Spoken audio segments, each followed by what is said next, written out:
the national membership organisation for the UK's creative sector, and the Daily Mirror columnist Susie Boniface, a.k.a. the Fleet Street Fox. Very good to see you all. Well, let's dive in halfway in this issue of Labour and Fraser Nelson in The Telegraph. Susie, this flip-flop, I suppose, that Party of the Workers, Party of the Bosses, it's the other way around with Conservative and Labour. Well, he says. It's a bit... I can't quite get... I have a lot of respect for Fraser, but I can't quite get my head around his argument here.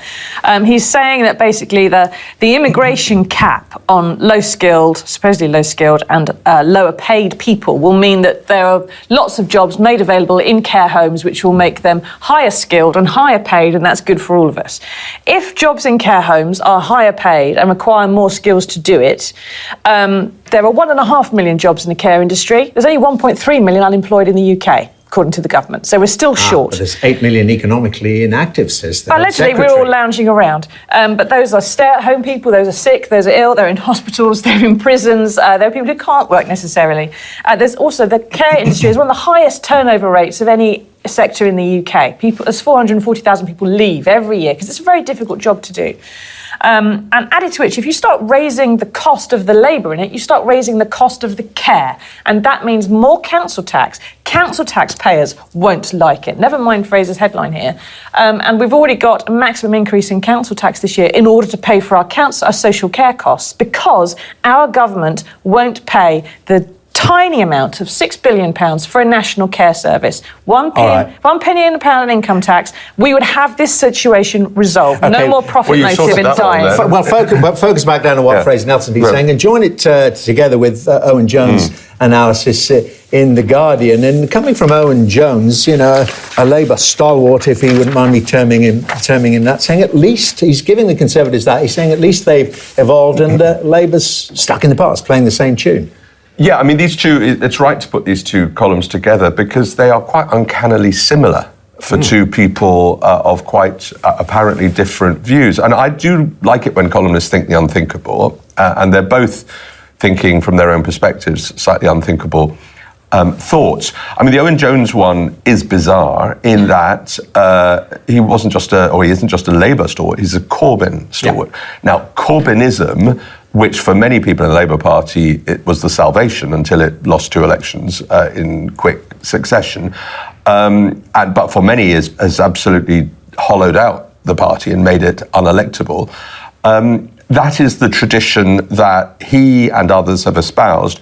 The 3 pretenders to the throne are trying to sort of say, yeah, we're going to make it more electable, but actually we're not going to diss Corbynism too much, because that's where a lot of... put him in the shadow cabinet. Exactly, that's where a lot of the members still are, and they need those members' votes in order to get elected. I mean, Labour is still in a massive mess, and anybody who denies anything else is living in cloud cuckoo land.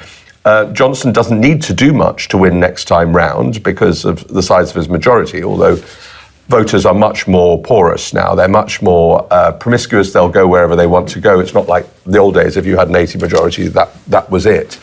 But I mean, the idea that it's fascinating. I mean, both of them basically saying or asking the question, has this Conservative, nationalist, populist government stolen Labour's economic clothes? Forever. I mean, and bring in the third column on the subject, Stephen Bush in the eye, Susie, and saying, well, you know, Labour don't seem to really like winning. Is there a strand within Labour that likes being the opposition? You never actually have to put your policies into operation? You've always got a bad guy to complain about, haven't you, if you're always in opposition?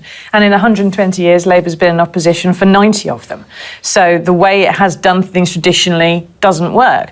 And what Stephen Bush is saying here is that tradition has changed an awful lot just in the last few years, even since the last time Blair won an election. That was mostly fought on BBC One, BBC Two and ITV. Now an election is fought out on social media, on channels like Sky, on digital media, and you can't just rely on having a column in a favourite newspaper, and that's going to persuade some voters for you. And as time goes on to the next election, the older voters who do rely on newspapers and the terrestrial channels, there's going to be fewer of them. So it's going to change even more, and you've got to have someone who is abreast of all that and is able to appeal on multiple platforms.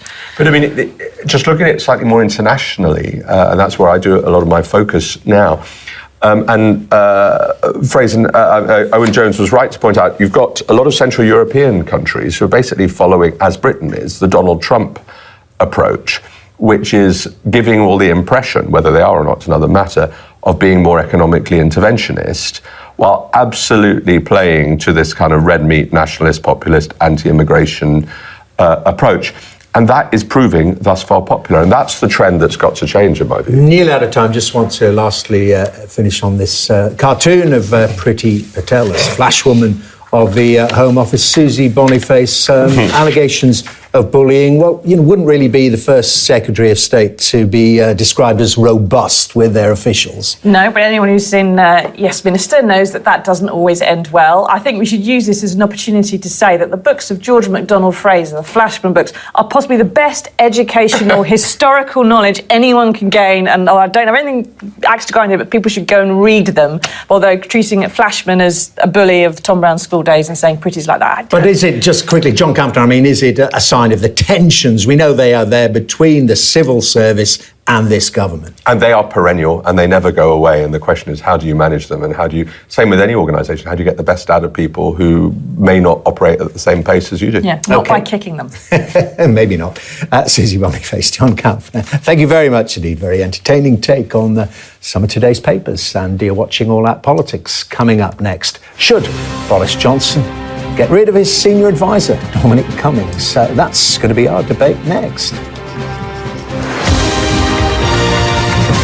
This is All Out Politics, news, debate and opinion from the heart of Westminster. Now I want to get more on the flooding that's affected many areas in the UK, including, of course, South Wales. And I'm joined now by the Labour MP for Rhondda, Chris Bryant. Very good morning to you, Mr. Bryant. Now, tell us more then about what you've seen, what's been going on in and around your area.